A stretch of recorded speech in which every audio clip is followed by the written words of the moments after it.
Ma riche grand-mère nous a vus, moi et ma fille de 6 ans, dans un foyer pour sans-abri. Elle a demandé, « Pourquoi n'habitez-vous pas dans votre maison de l'avenue Victor Hugo ?»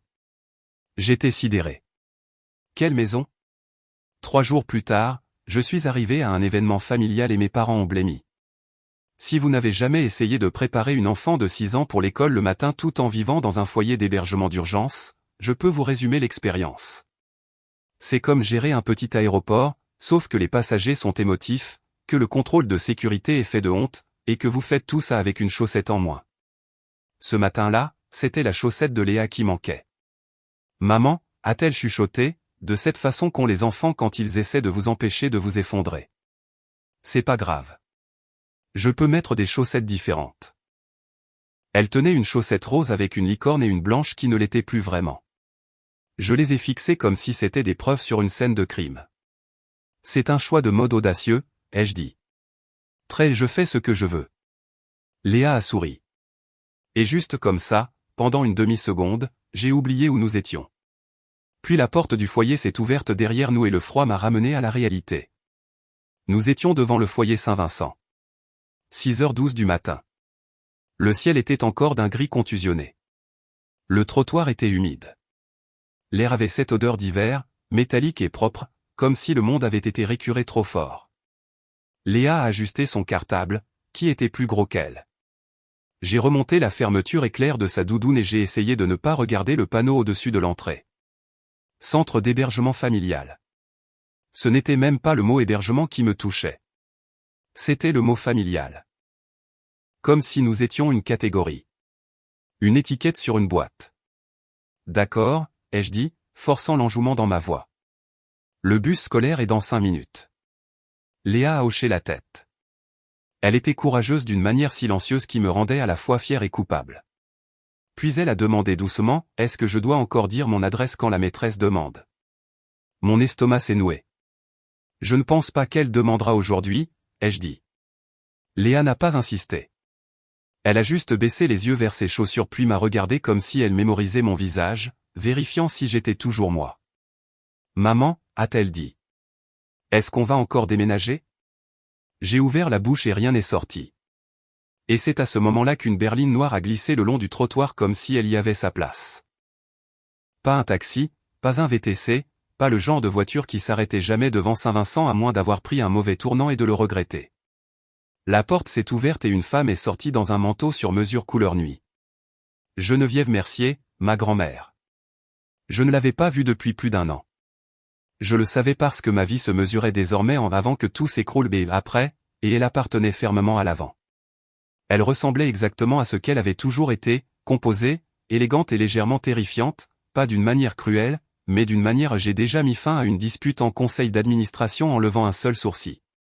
Son regard s'est posé sur moi d'abord, et j'ai vu de la reconnaissance, puis de la confusion, puis il s'est posé sur Léa. Quelque chose a changé sur son visage. Quelque chose de rapide et tranchant comme une fissure dans du verre. Elle a levé les yeux vers le panneau au-dessus de l'entrée puis elle m'a regardé à nouveau. Chloé, a-t-elle dit, et mon nom sonnait étrange dans sa voix, comme si elle ne l'avait pas prononcé à voix haute depuis longtemps. Qu'est-ce que tu fais là? Mon premier instinct a été de mentir, pas parce que je pensais qu'elle me jugerait, mais parce que je ne supportais pas d'être vu ainsi. Je vais bien, ai-je dit, ce qui est le mensonge par défaut des femmes épuisées partout dans le monde. On va bien. C'est temporaire. Les yeux de Geneviève ont glissé vers les chaussettes dépareillées de Léa puis vers mes mains, rouges et sèches à cause de trop de gel hydroalcoolique, trop de froid, trop de vie. Sa voix s'est faite plus calme. Chloé, a-t-elle répété. Pourquoi n'habites-tu pas dans ta maison de l'avenue Victor Hugo? Le monde a basculé. J'ai cligné des yeux. Ma quoi? Elle ne s'est pas répétée comme si elle pensait que j'étais stupide. Elle s'est répétée comme si elle pensait que je pourrais m'évanouir. La maison, a-t-elle dit en articulant bien. Avenue Victor Hugo. Mon cœur s'est mis à battre si fort que je le sentais dans ma gorge. Quelle maison, me suis-je entendu dire. Je n'ai pas de maison. Geneviève m'a fixé comme si j'avais parlé une autre langue. Je pouvais voir le calcul derrière ses yeux. Elle faisait des chiffres dans sa tête. Chronologie, possibilité, mensonge. Léa a tiré sur ma manche. Maman, a-t-elle chuchoté. On a une maison? Je l'ai regardé. Ses yeux étaient grands, pleins d'un espoir qui faisait mal. J'ai avalé ma salive.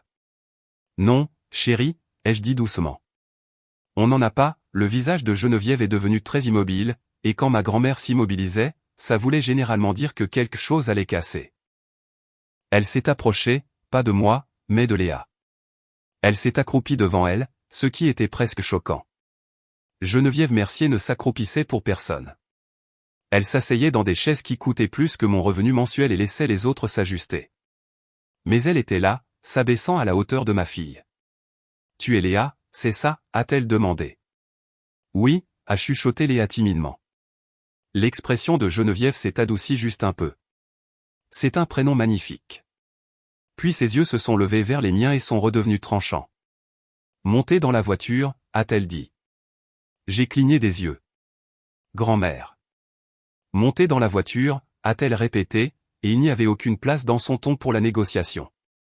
J'ai senti la chaleur monter à mon visage. Colère, embarras, soulagement, tout emmêlé. Geneviève a ouvert la portière arrière de la berline. J'ai hésité. Léa m'a regardé. Maman, a-t-elle dit, petite et stable. C'est bon. Et le fait que ma fille de 6 ans me réconfortait a été la goutte d'eau. J'ai hoché la tête. D'accord. Léa est montée sur la banquette arrière en premier, serrant son cartable, et je me suis glissé à côté d'elle, m'attendant encore à moitié à ce que quelqu'un me tape sur l'épaule pour me dire que c'était un malentendu. Dès que la porte s'est fermée, le silence à l'intérieur a semblé coûteux. Geneviève n'a pas démarré tout de suite. Elle est juste restée assise là, les deux mains posées légèrement sur le volant, regardant droit devant. Puis elle a parlé très calmement. D'ici ce soir, a-t-elle dit, je saurai qui a fait ça. Mon estomac s'est retourné. Elle a tourné la tête pour me regarder. J'ai dégluti difficilement. Grand-mère, je ne comprends pas, non, a-t-elle dit. Tu ne comprends pas. Et ça me dit tout ce que j'ai besoin de savoir. Elle a sorti son téléphone, a tapé une fois et a dit, appelle Adam. Un homme a répondu rapidement. Maître Dupont, c'est Geneviève, a-t-elle dit. Mettez le gestionnaire immobilier de l'avenue Victor Hugo en ligne, et je veux une réponse simple. Qui a les clés? Qui vit là-bas? Et est-ce que quelqu'un encaisse de l'argent dessus? Mon sang s'est glacé. De l'argent?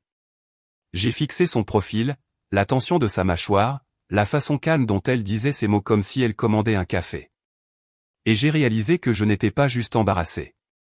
Je me tenais au bord de quelque chose de beaucoup plus sombre. Si vous m'aviez demandé 6 mois plus tôt si je pensais vivre un jour dans un foyer avec ma fille, j'aurais ri. Pas parce que je pensais que ça ne pouvait pas arriver, mais parce que je pensais que ça ne pouvait pas m'arriver à moi. C'est un genre d'arrogance dangereux, d'ailleurs. Ça ne vous protège pas. Ça rend juste la chute plus bruyante. 6 mois plus tôt, je travaillais encore comme aide-soignante à la clinique Saint-Luc. Des gardes de 12 heures, les sonnettes d'appel qui clignotaient comme une machine à sous, les gens qui me demandaient des choses que je n'avais pas. Du temps, des réponses, des miracles. J'étais épuisé, mais je survivais. Et puis j'ai emménagé chez mes parents. C'était censé être temporaire. Ça commence toujours par temporaire. Mon père, Philippe, avait cette voix calme et raisonnable que les gens croient. Ma mère, Valérie, avait ce sourire doux qui donnait l'impression qu'elle vous rendait service, même quand elle vous coupait l'herbe sous le pied. Ces jours-ci, je les appelle par leur prénom. Maman et papa ne collaient plus. Tu peux rester avec nous jusqu'à ce que tu te remettes sur pied, avait dit Valérie. Léa a besoin de stabilité. La famille soutient la famille. J'aurais dû entendre les petits caractères cachés dans cette phrase. Mais je ne l'ai pas fait. Au début, c'était tolérable. L'appartement de mes parents était petit, mais on s'arrangeait. Léa dormait dans mon ancienne chambre. Je travaillais. Je payais ce que je pouvais. Je faisais profil bas. Puis les commentaires ont commencé. Pas de grandes attaques évidentes. Des petites. Le genre qui ne ressemble pas à de la cruauté si vous les racontez à quelqu'un plus tard. Tu es toujours fatigué, disait Valérie. Peut-être que tu devrais mieux organiser ta vie. Philippe soupirait quand les jouets de Léa étaient par terre. On essaie juste de garder l'endroit agréable. Et puis un soir, après être rentrée d'une double garde avec les pieds en compote et le cerveau à moitié mort, Valérie s'est assise à la table de la cuisine comme si elle allait annoncer un diagnostic. « Il faut qu'on parle », a-t-elle dit. Je connaissais déjà ce ton. « Nous pensons qu'il est temps que tu deviennes indépendante », a-t-elle dit doucement. « Tu es ici depuis assez longtemps. »« J'essaie », ai-je dit, gardant ma voix égale. « Les loyers sont chers, les cautions. »« Tu es une mère », a dit Valérie. « Si tu es une bonne mère, tu trouveras une solution. » Les mots m'ont frappé si fort que j'ai regardé autour de moi comme si quelqu'un d'autre avait dû les prononcer. Philippe s'est raclé la gorge. 30 jours. C'est raisonnable. Nous ne sommes pas des monstres. Je voulais hurler, mais hurler n'aidait jamais dans cet appartement. Ça leur donnait juste quelque chose à pointer du doigt plus tard. Alors, j'ai hoché la tête. D'accord. Et j'ai essayé. Je regardais les annonces pendant mes pauses à l'hôpital. Mes pouces faisaient défiler l'écran pendant que j'avalais le café de la cafétéria. J'ai appelé des endroits. On me disait la même chose encore et encore. Premier et dernier mois. Dépôt de garantie, 3 fois le loyer en salaire, garant. Désolé, nous avons choisi un autre dossier. Chaque jour, j'avais l'impression de courir en montée avec Léa sur le dos. Et puis est venue la nuit où ils ont décidé que 30 jours était en fait une suggestion. C'était après une garde tardive. J'avais aidé un vieux monsieur confus à se recoucher 3 fois, nettoyé un plateau renversé, et tenu la main d'une femme qui pleurait parce qu'elle avait peur de son opération. Je suis rentré après minuit. La lumière du couloir devant l'appartement de mes parents était allumée. Mon estomac s'est serré immédiatement.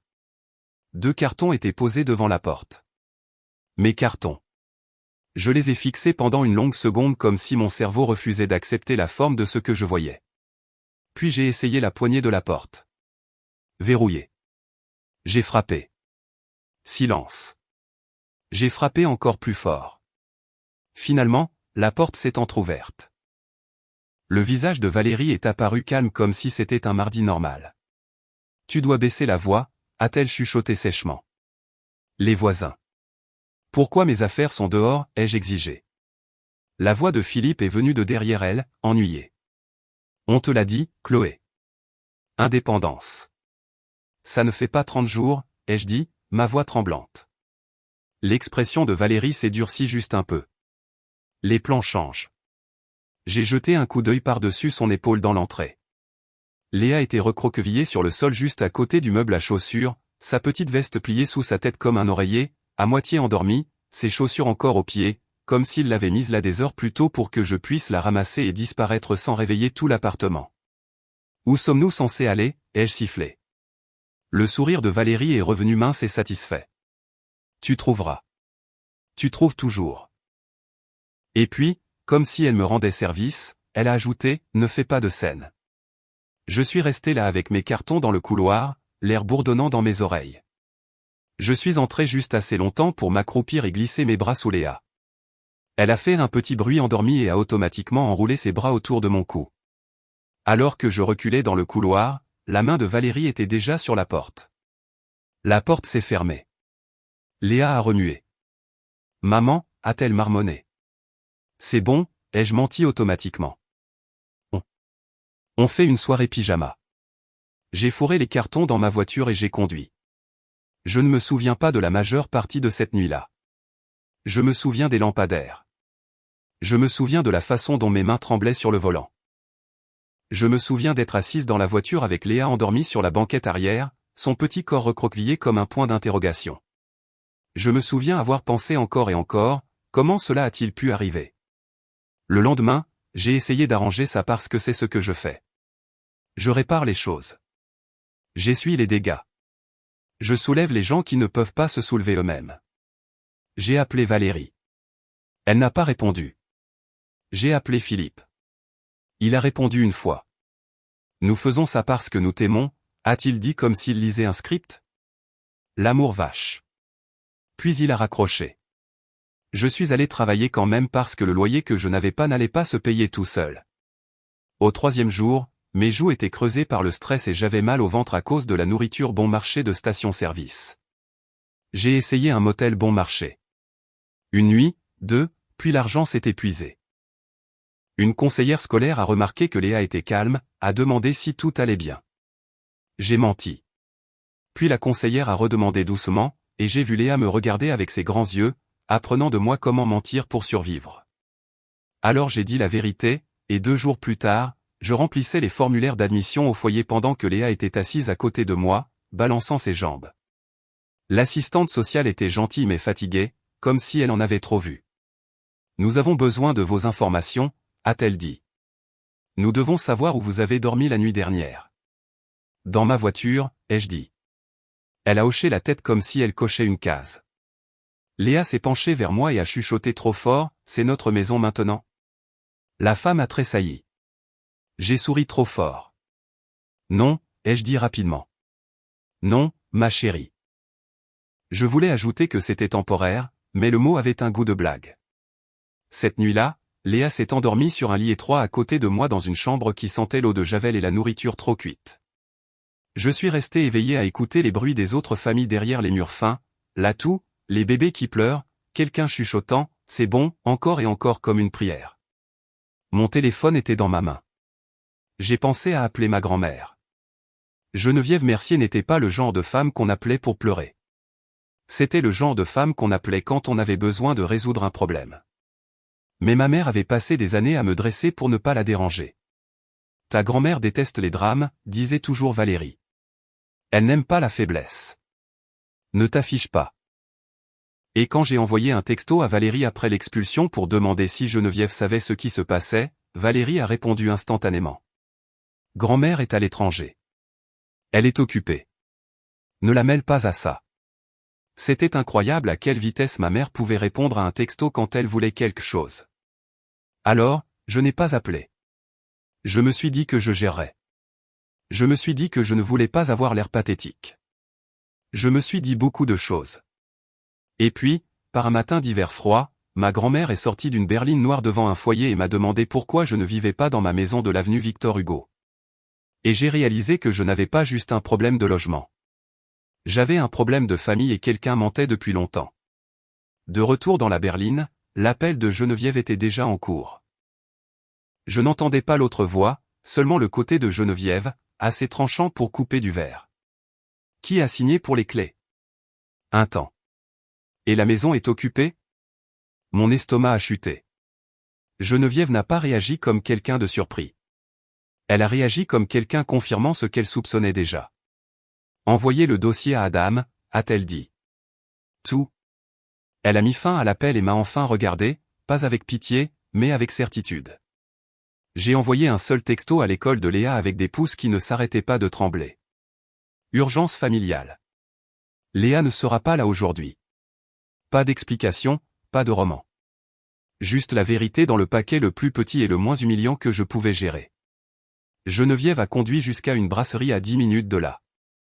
Le genre d'endroit avec des vitres chaudes, une cloche à la porte et des menus qui sentaient le sirop. À l'intérieur, le chauffage m'a frappé le visage si fort que j'ai failli pleurer sous le choc d'avoir chaud. Nous avons glissé sur une banquette. Léa a immédiatement trouvé le menu enfant et a commencé à colorier une crêpe de dessin animé comme si elle l'avait personnellement insultée. Geneviève a commandé un chocolat chaud pour Léa sans demander. Je l'ai regardé faire et j'ai ressenti une vague bizarre de colère. Pas contre Geneviève, contre l'univers, parce que c'était aussi facile d'être gentil et que mes parents avaient choisi tout le reste. Geneviève a levé son téléphone à nouveau. Grand-mère, j'ai commencé puis je me suis arrêté parce que je ne savais même pas ce que je demandais. Quelle maison? Pourquoi es-tu là? Comment ma vie est-elle devenue une enseigne de foyer? Geneviève n'a pas répondu à mes questions dans l'ordre que ma panique voulait. Elle a juste dit calmement, je vais passer un autre appel. Tu vas écouter et tu ne vas pas interrompre. J'ai hoché la tête. C'était le genre de hochement de tête qu'on donne à un chirurgien quand on est sur la table d'opération. Elle a tapé sur l'écran et a mis le téléphone sur haut-parleur. Une sonnerie, 2, puis la voix de ma mère. Valérie, enjouée et douce, comme si elle auditionnait pour le rôle de parent aimant dans une production de théâtre communautaire. Geneviève, oh mon Dieu, quelle surprise. Comment vas-tu? Le ton de Geneviève est resté plaisant, presque doux. Je pensais à Chloé, a-t-elle dit. Comment va-t-elle? J'ai senti mon estomac tomber dans mes chaussures. Il y a eu une microseconde de silence, la toute petite pause où un menteur décide quelle version de la réalité est la plus utile. Puis Valérie a répondu doucement, avec assurance, comme si elle avait répété la phrase devant un miroir. « Oh, elle va très bien », a-t-elle dit. Elle vit dans la maison. Elle est installée. Elle adore. Tu sais comment est Chloé, elle voulait de l'espace, donc on ne t'a pas dérangé. J'ai fixé la table collante comme si elle pouvait s'ouvrir et m'avaler tout entière. En face de moi, Léa coloriait tranquillement, fredonnant pour elle-même. Elle ne comprenait pas les mots, mais elle comprenait le ton. Elle a levé les yeux une fois, a vu mon visage, et s'est remise à colorier plus fort, comme si elle pouvait gribouiller le problème pour le faire disparaître. Valérie continuait de parler, remplissant le silence de bêtises joyeuses. À quel point elle avait été occupée, à quel point elle était fière, comment la famille et tout. Geneviève la laissait faire. Geneviève ne bousculait pas les menteurs. Elle leur laissait de la place pour se pendre correctement. Finalement, Geneviève a dit « c'est bon à entendre ». Et a mis fin à l'appel juste comme ça. Pas de confrontation, pas d'accusation, pas de piège. Ma gorge s'est serrée. Ce que, a dit Geneviève doucement, ce n'était pas de la confusion. J'ai laissé échapper un rire qui ressemblait à une toux. Alors elle savait, ai-je dit. Elle savait tout le temps. Les yeux de Geneviève sont restés sur les miens, stables et perçants. Elle savait assez pour mentir sans réfléchir, a-t-elle dit. Ça me dit ce que j'ai besoin de savoir.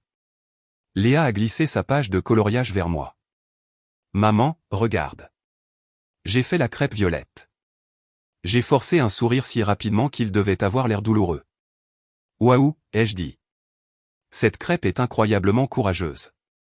Léa a gloussé, et pendant une demi-seconde, ma poitrine s'est desserrée.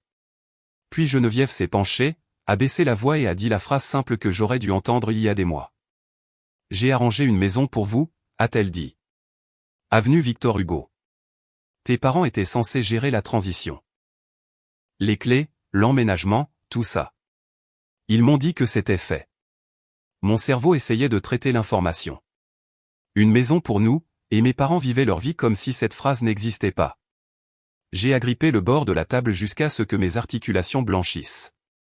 Pourquoi tu ne me l'as pas dit directement? Me suis-je entendu demander, et je me suis immédiatement senti stupide, comme si je blâmais la seule personne qui était venue. Geneviève n'a pas tressailli. Parce que je faisais confiance à tes parents, a-t-elle dit. Ce qui était mon erreur, pas la tienne. Puis elle s'est levée, a fait quelques pas pour que Léa ne puisse pas entendre, et a passé 2 appels rapides. Voix basse, brève, efficace. Je n'ai attrapé que des morceaux. Dossier Victor Hugo, résumé propre, journal des clés, historique de location, paiement des locataires. Oui, aujourd'hui. Quand elle est revenue, elle ne s'est pas rassise comme si elle prévoyait de s'attarder. Elle s'est rassise comme si elle prévoyait de bouger. Tu ne retournes pas à ce foyer, a-t-elle dit. Ma fierté a essayé de se lever et d'argumenter. Mon épuisement l'a repoussé. D'accord, ai-je chuchoté, ce qui était le mot le plus honnête que j'avais dit de toute la journée. 1 heure plus tard, Léa rebondissait sur un lit d'hôtel comme si c'était un trampoline, et le monde n'avait jamais été cruel. Elle a trouvé le petit savon offert, l'a reniflé théâtralement, et a annoncé qu'il sentait comme une mamie chic. Geneviève se tenait près de la fenêtre, téléphone en main, regardant la circulation comme si elle observait un champ de bataille. Elle ne m'a pas tout dit. Elle n'avait pas à le faire. Le but n'était pas encore les détails. Le but était que quelque chose se passait, quelque chose que je n'avais pas apporté seul. Cette nuit-là, après que Léa se soit endormie dans des draps propres avec son lapin en peluche coincé sous son menton, Geneviève s'est assise à la petite table près de la fenêtre et a finalement parlé à nouveau. Tes parents organisent un événement, a-t-elle dit. Important pour eux, une salle, la famille, des discours, tout le spectacle. Mon estomac s'est serré. Quand? Le regard de Geneviève est resté sur les lumières de la ville. Bientôt, a-t-elle dit. Et nous y serons. Elle ne l'a pas dit comme une menace. Elle l'a dit comme une décision déjà prise. 3 jours plus tard, je me tenais dans la salle de bain de l'hôtel en me fixant dans le miroir.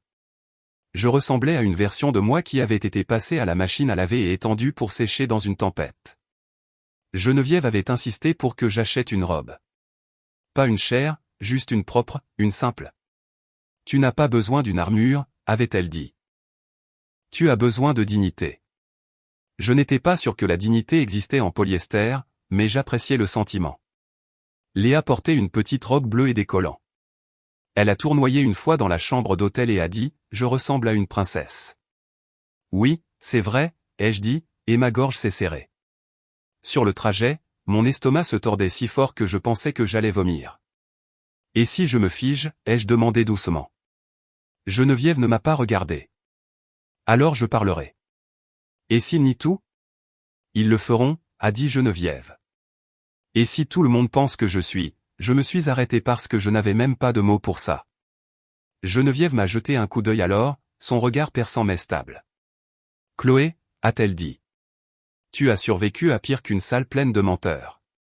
La voiture s'est arrêtée devant un lieu que je n'aurais jamais choisi de ma vie. Un de ces espaces événementiels d'hôtel avec un éclairage tamisé et des sourires durs. Le panneau à l'entrée indiquait « Dîner de la famille Mercier-Dubois ». Bien sûr. Ma mère adorait un événement, pas parce qu'elle aimait les gens, mais parce qu'elle aimait les témoins. À l'intérieur, il y avait des proches que je n'avais pas vus depuis des mois, des tantes, des oncles, des cousins, des gens avec des opinions et des gratins, sauf que les gratins avaient été remplacés par des petits fours servis sur des plateaux comme de minuscules pots de vin comestibles. Au fond de la salle, il y avait un écran de projecteur installé et un microphone. Parce que ma mère ne pouvait pas servir le dîner sans servir aussi une narration. Avant d'entrer, Geneviève s'est arrêtée à une porte latérale et a parlé brièvement à un membre du personnel. Une femme a hoché la tête et a ouvert une petite salle privée à côté de la salle de banquet, calme, chaude, remplie de bouteilles d'eau et de biscuits. C'est pour Léa, a dit Geneviève. Elle n'a pas besoin d'être au centre de ça. Léa a fait un pas prudent dans la pièce, puis a levé les yeux vers Geneviève sérieusement. Est-ce que j'ai des gâteaux? Oui, a dit Geneviève. Des bons. Léa a accepté ça comme si c'était juridiquement contraignant. Une assistante de confiance est restée avec elle. Léa m'a fait un signe de la main, complètement inconsciente qu'elle était protégée de l'apocalypse familiale. Puis Geneviève m'a regardé. Tu entres en premier, a-t-elle dit. Je savais ce qu'elle faisait. Les laisser me voir avant de la voir, elle. Les laisser paniquer en silence. Je suis entré seul dans la salle de banquet.